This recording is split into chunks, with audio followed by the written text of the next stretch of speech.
My dad disowned me for becoming better than his golden child and starting my business, said I was dead to him. 5 years later, my company bought his employer. He's not dead to me, just unemployed. All right, Reddit, buckle the hell up because this story is a wild ride of family dysfunction, corporate revenge, and the most satisfying I told you so moment of my entire life. This has been eating at me for months, and I need to get it all out there. So I, 32 male, come from what looked like a normal middle-class family on the outside. Dad worked for this regional manufacturing company for like 25 years. Moved up from floor supervisor to operations manager. Mom stayed home with us kids.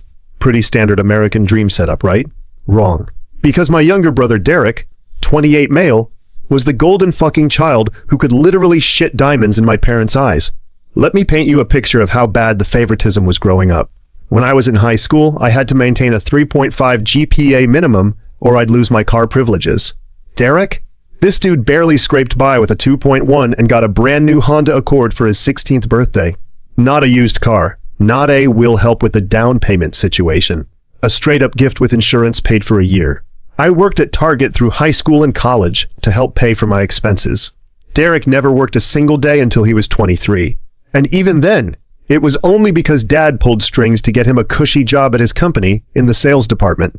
No interview, no resume. Just, my son needs a position, and boom. $45,000 starting salary with full benefits. Every achievement of mine got a half-assed good job, while Derek got full celebration dinners for the bare minimum. I graduated college with honors in business management, got a $50 gift card to Olive Garden. Derek finally graduated after 6 years with a degree in communications and a 2.3 GPA. Mom threw a party with like 40 people, catered food, the works.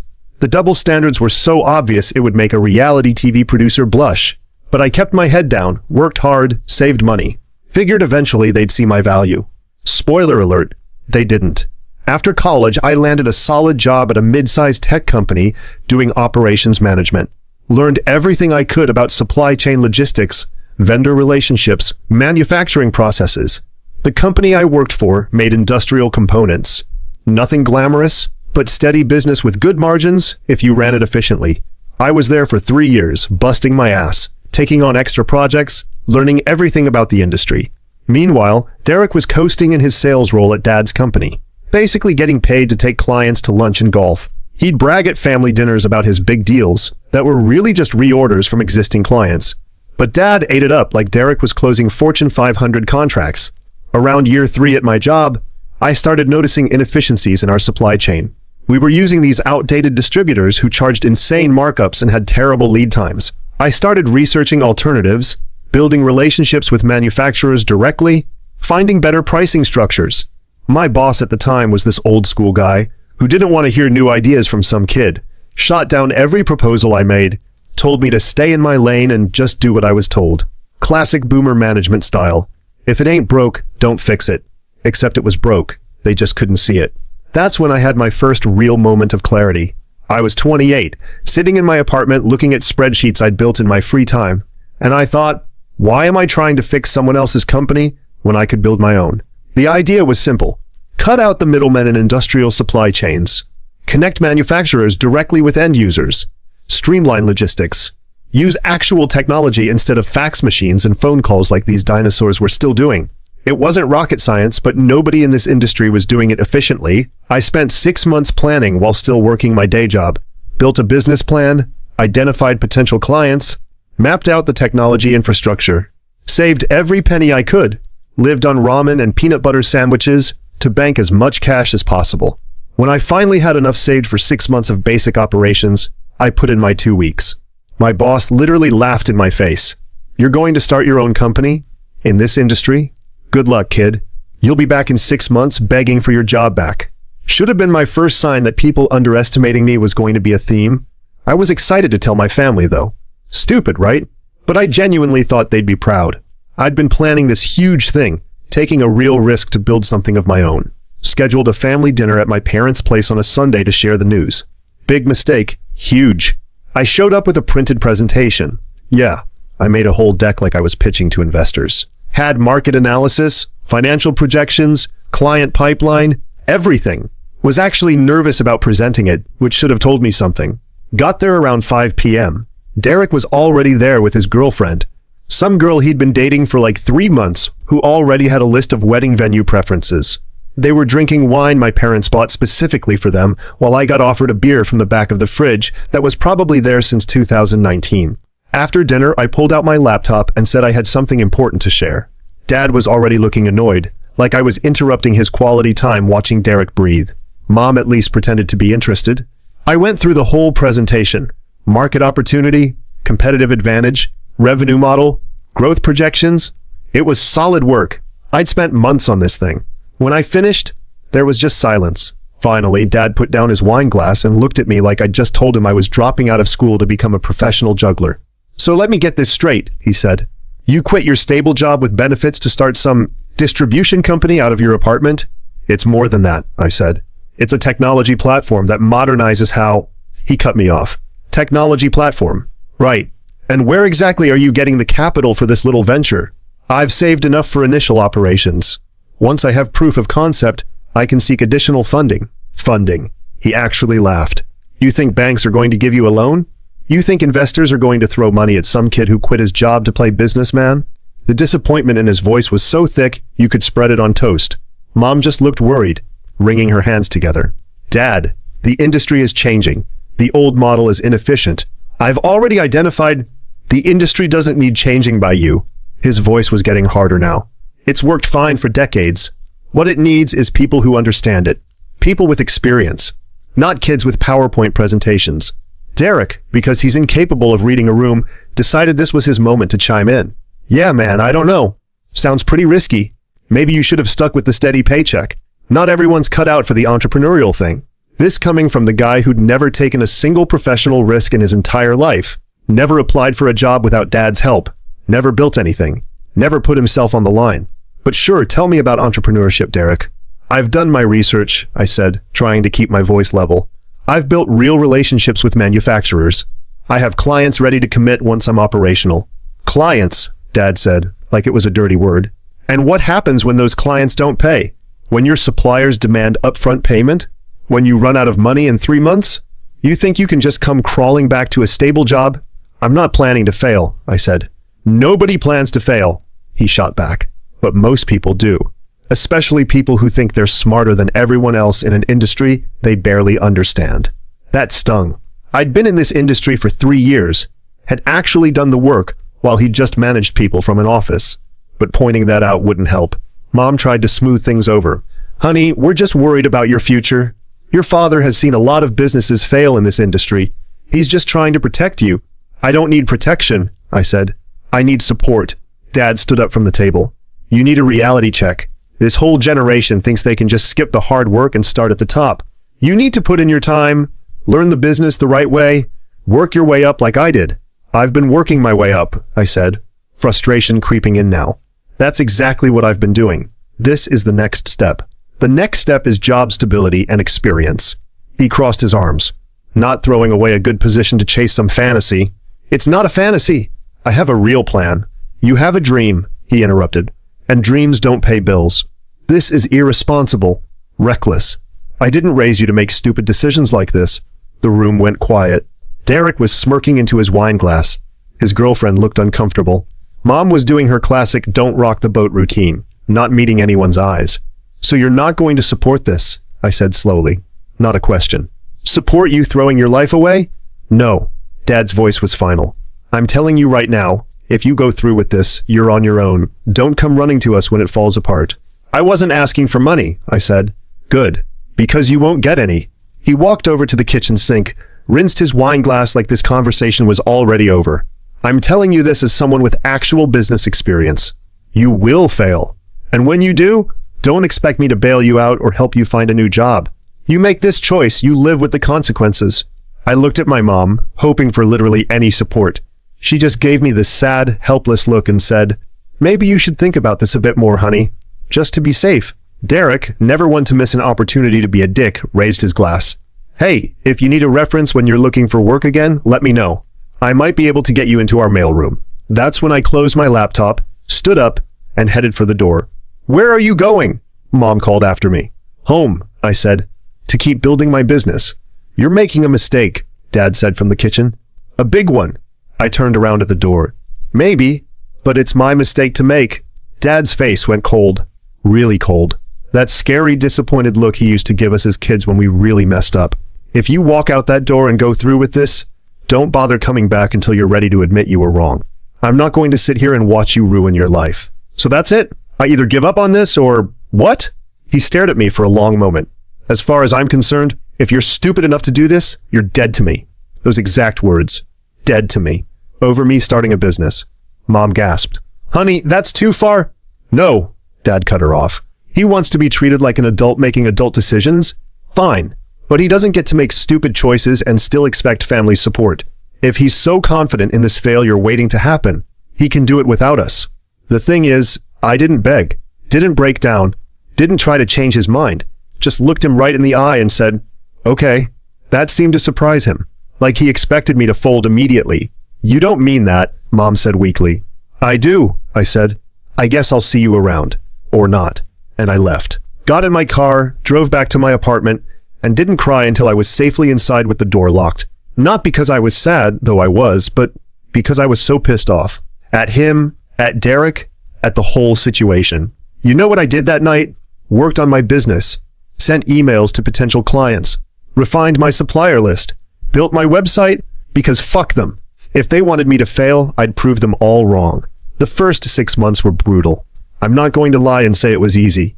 I was working 80-hour weeks out of my apartment, living on a bare minimum budget. Most days I ate the same meal twice, usually rice with whatever protein was on sale. My apartment was basically a bedroom and an office. Had an air mattress on the floor and a used desk I got from Craigslist. Those early months tested everything I thought I knew about myself. There were nights I'd lie on that air mattress at 2 a.m., staring at my phone, debating whether to text my dad and admit defeat. The rational part of my brain would run through all the reasons to quit. I was burning through savings, had no safety net, was one medical emergency away from bankruptcy. The stubborn part, the part that remembered his face when he said I was dead to him, kept me going. I kept a spreadsheet of every family gathering I wasn't invited to during those first months. Thanksgiving, Christmas, Mom's birthday, Derek's promotion celebration. Each one was a reminder of what I was supposedly missing, except I wasn't missing anything. I was building something, and every family event they posted on social media, without me, just added fuel to the fire. My apartment building neighbors probably thought I was losing it. I'd be on conference calls at midnight with potential suppliers in different time zones, pacing my living room while trying to negotiate terms in broken Mandarin I'd learned from YouTube. The walls were thin enough that I'm sure they heard everything. The successes, the rejections, the times I'd hang up and want to punch something. But I landed my first client within 3 weeks. Small manufacturing company that needed consistent supply of industrial fasteners. Nothing glamorous, but it was real revenue. The owner's name was Tom, this gruff 60-year-old who'd been in business for 30 years and had seen every distributor scam in the book. He gave me a shot because I was the only supplier who actually showed up on time for our meeting and came prepared with market analysis on fastener pricing trends. Kid, he said after my pitch, I don't know if you're going to make it in this business, but you're the first person in 10 years who actually did their homework. I'll give you a trial order. That trial order was $3,200. Felt like $1 million. Then another client. Then another. I reinvested every single penny back into the business. Upgraded my tech infrastructure. Hired my first employee, guy named Joel, who was working a dead-end job at a logistics company and had real vision for where the industry could go. We worked out of my apartment for the first year, taking calls on our personal phones, using my living room as a warehouse for sample products. My parents didn't call. Not once. Mom texted a few times, brief messages like, hope you're okay and thinking of you, but nothing substantial. I'd hear through extended family that Derek was doing great at Dad's company, getting promoted to senior sales associate or some made-up title. Didn't matter. I was too busy actually building something. By month 8, we'd outgrown my apartment, signed a lease on a small commercial space, 1,200 square feet, mostly warehouse with a tiny office area. It wasn't much, but it was ours. Real business space. I hired 2 more people. Revenue was growing month over month. Year 1, we did $380,000 in revenue. Barely profitable after expenses, but we were in the black. More importantly, we had momentum. Our client retention rate was 94%. Word was spreading in the industry about this new supply company that actually gave a shit about customer service and modern logistics. Year 2, we crossed $1 million in revenue. hired 6 more people, moved to a bigger space, started getting attention from larger clients who were sick of dealing with the old guard distributors who treated them like crap. I never called my parents to tell them, didn't post about it on social media, just kept my head down and worked. The silence from them was deafening, but also kind of liberating.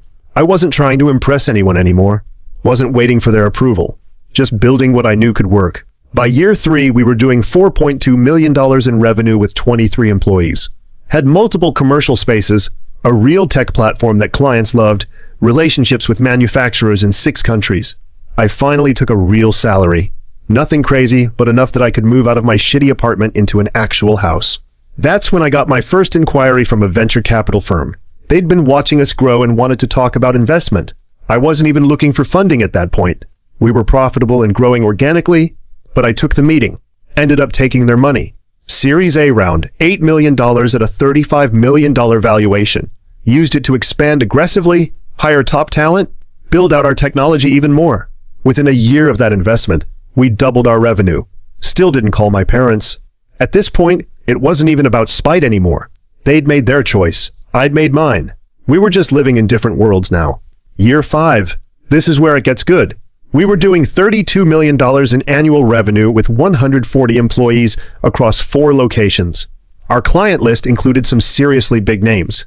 We'd basically become the go-to modernized supply chain solution for mid-size to large manufacturers who were sick of the old way of doing business. I got a call from an acquisition firm that specialized in industrial consolidation. They represented a private equity group that was buying up regional manufacturing and distribution companies. Wanted to know if we'd be interested in being acquired. I wasn't, but I listened to their pitch anyway. Always good to know what your company's worth, even if you're not selling. During that call, they mentioned they were also in final stages of acquiring a regional manufacturing company that had been struggling financially, needed to modernize operations, update their vendor relationships, streamline logistics. They mentioned the company name. It was my dad's employer, the company he'd worked at for 25 years, the place where he'd built his entire career, where he got Derek his cushy sales job. I asked casually about their plans for the acquisition. They laid it out. They were planning to strip out redundant management, consolidate operations, and modernize everything. Anyone who couldn't adapt to new systems would be let go. Classic private equity playbook. Interesting, I said, keeping my voice neutral. What's the timeline on this? We're looking at closing within 6 months, then 18 months of integration. The company's got good bones, but management has been resistant to change for years. Lots of dead weight in middle management that needs to be cleared out. They kept talking, giving me details about the financial structure, the operational challenges, the leadership team that would be replaced. With each sentence, the picture became clearer. Dad's company was dying slowly, death by 1,000 cuts of refusing to modernize. And now, vultures were circling. Then they asked if I'd be interested in not being acquired, but in acquiring them instead, or at least partnering on the operational integration. They'd done their homework, knew we were the best in the region at what we did. Your supply chain optimization model is exactly what this company needs, the lead partner said. You could come in as an operational consultant, or we've been authorized to discuss other arrangements if you're interested in a larger stake. I told them I'd think about it. I didn't think about it. I already knew what I was going to do. The irony was perfect. Too perfect to ignore. The son who was dead to his father for starting a business was now in a position to buy the father's employer. The business the father said would fail was now successful enough to acquire the company where the father had spent his entire career. Poetry. Dark. Twisted. Incredibly satisfying poetry. Called my lawyer and my CFO the next day. Told them I wanted to explore acquiring not just a partnership on the operations, but the entire company. Yes, my dad's employer. Yes, I knew it was complicated. Yes, I was sure. We ran the numbers. The company was valued at $18 million, way below market because they were hemorrhaging money due to terrible operations and outdated systems. We could swing it with a combination of our cash reserves, a loan, and bringing in the PE firm as a minority partner. It took 3 months to close the deal. During that time, I had to keep it quiet. Couldn't risk word getting back to anyone at the company before we owned it. The day we officially closed the acquisition, I showed up to their headquarters for the first time. Walked into a building I'd heard about my entire life but never visited.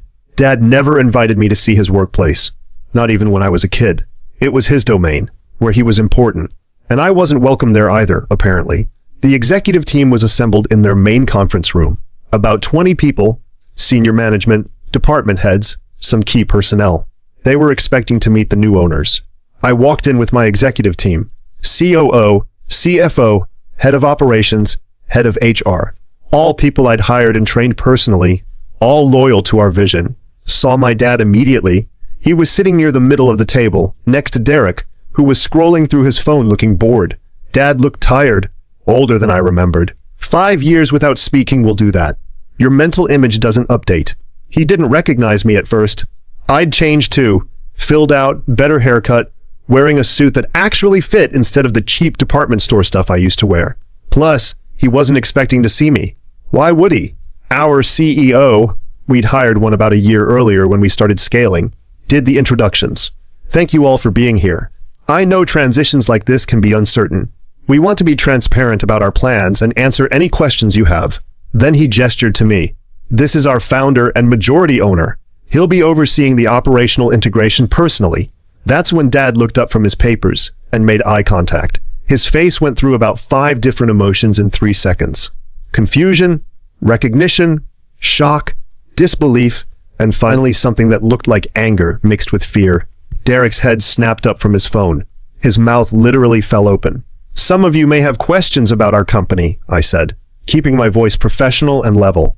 We've been in the industrial supply and logistics space for 5 years. We've grown from a startup to a $32 million revenue operation by modernizing systems that the industry has left outdated. That's exactly what we plan to do here. Dad's face was red now. He looked like he was trying to decide whether to say something or have a stroke. I understand change is difficult, I continued, making deliberate eye contact with him. But this company has been losing money for 3 years straight. Operations are inefficient, systems are outdated, management structure is bloated. That changes now. One of the other managers, some guy who looked like he'd been there since the building was built, raised his hand. What does that mean for current personnel?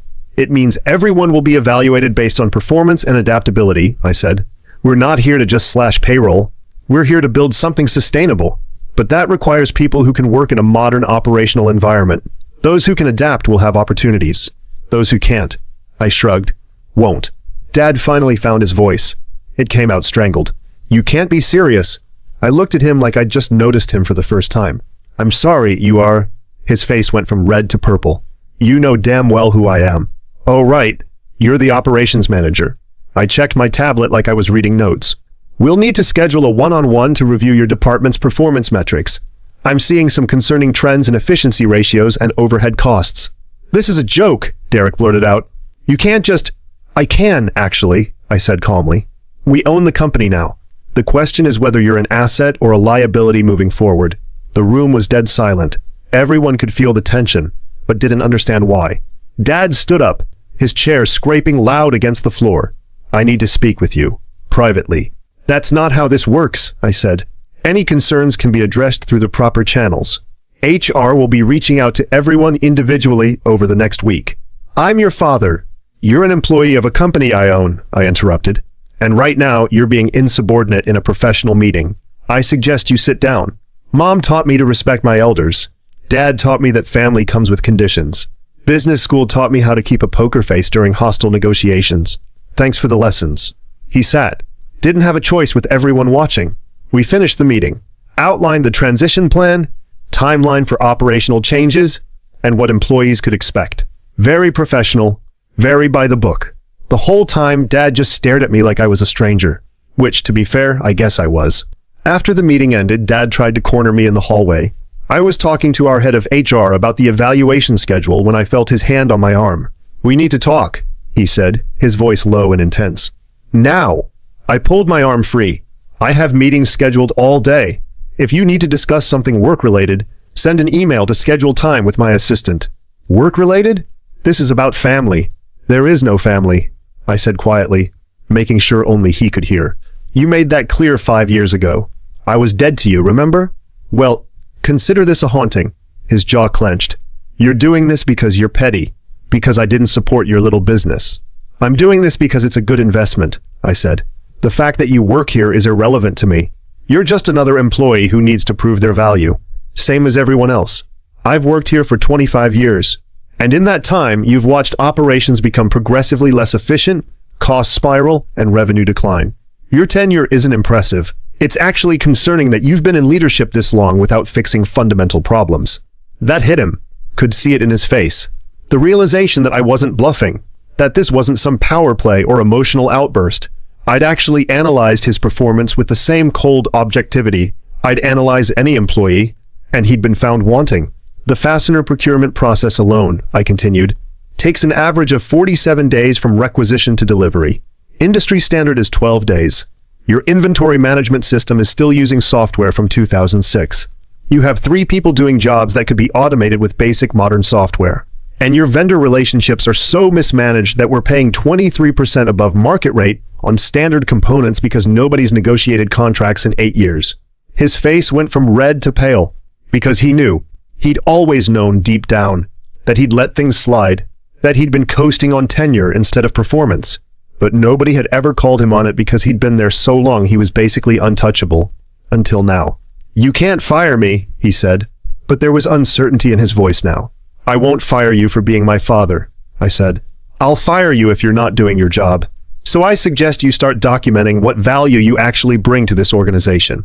Because from what I've seen in the preliminary reports, your department is the biggest operational bottleneck in the entire company."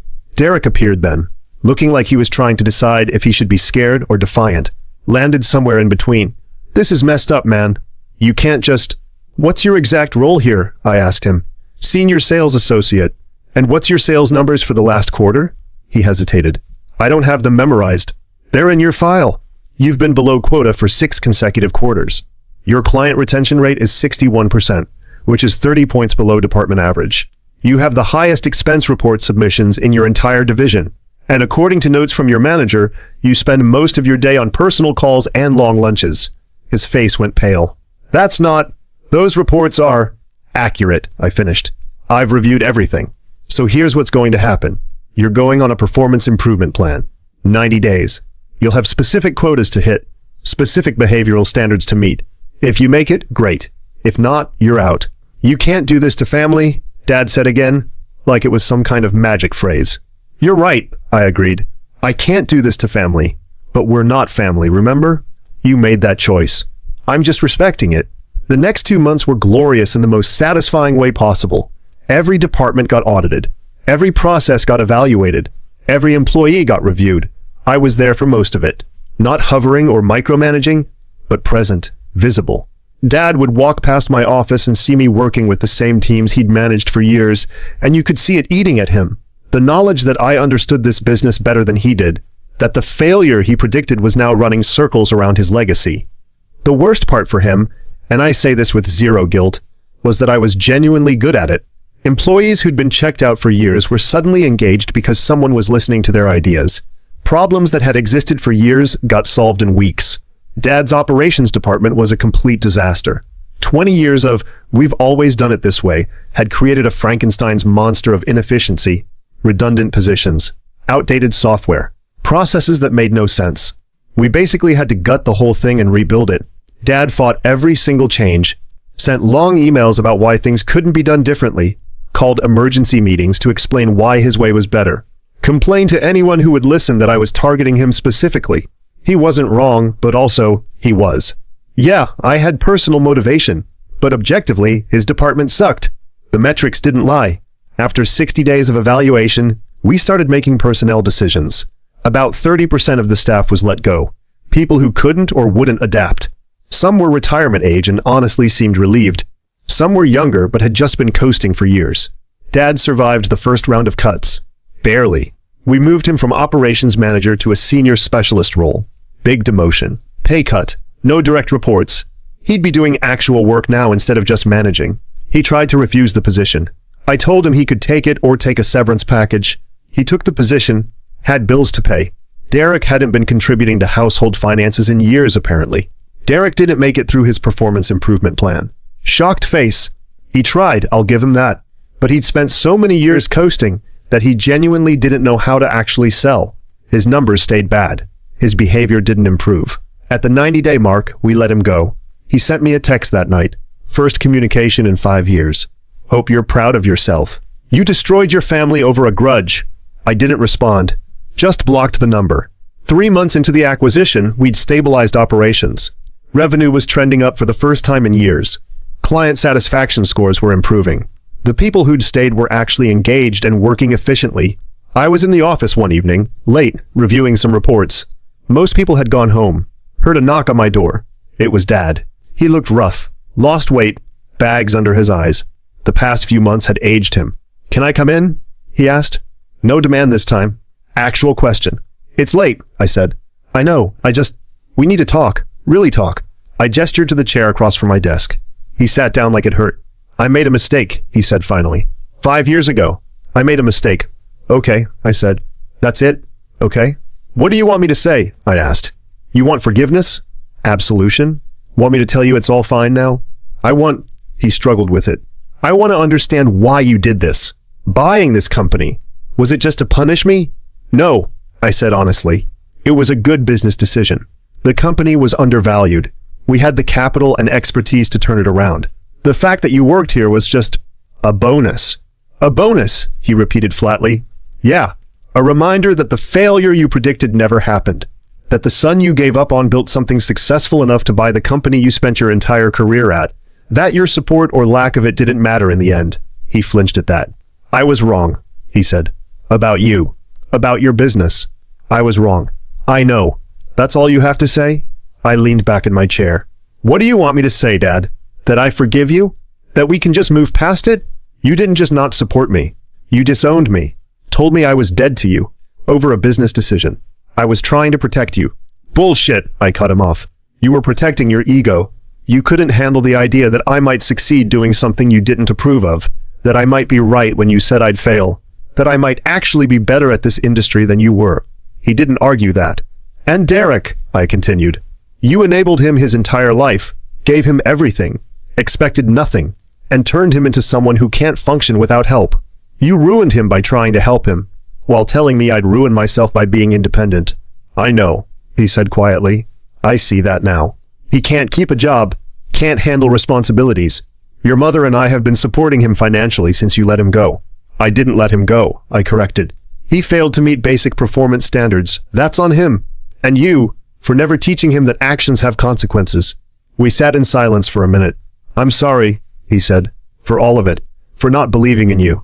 For choosing sides. For what I said that night. You deserved better." "Yeah," I agreed. "I did. Is there any way to fix this? To fix us?" I looked at him. Really looked at him. Saw the regret there. The genuine remorse. Part of me wanted to forgive him.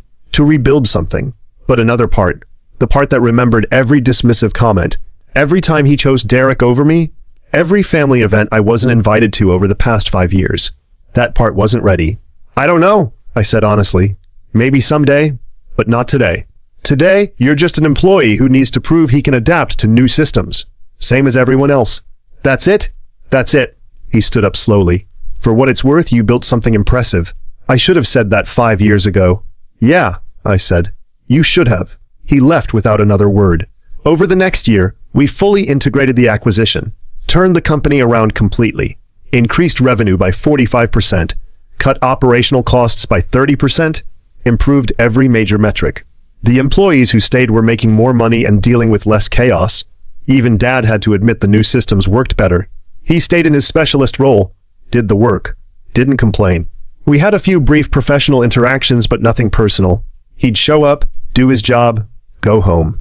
Like any other employee, Derek moved back in with our parents. Last I heard through the grapevine, he was working at a gym, trying to sell personal training packages. Apparently not going well. Mom sent me an email a few months after the dust settled. Long message about family, forgiveness, moving forward. I read it. Didn't respond. Wasn't ready for that conversation. The company I founded is worth over $120 million now. We're expanding into new markets, building out technology that's changing how the industry operates.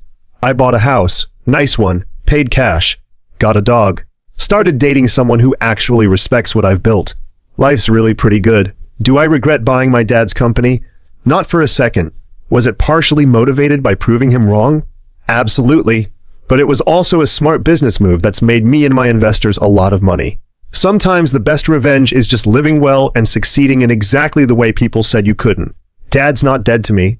He never was. But he's not my father anymore either.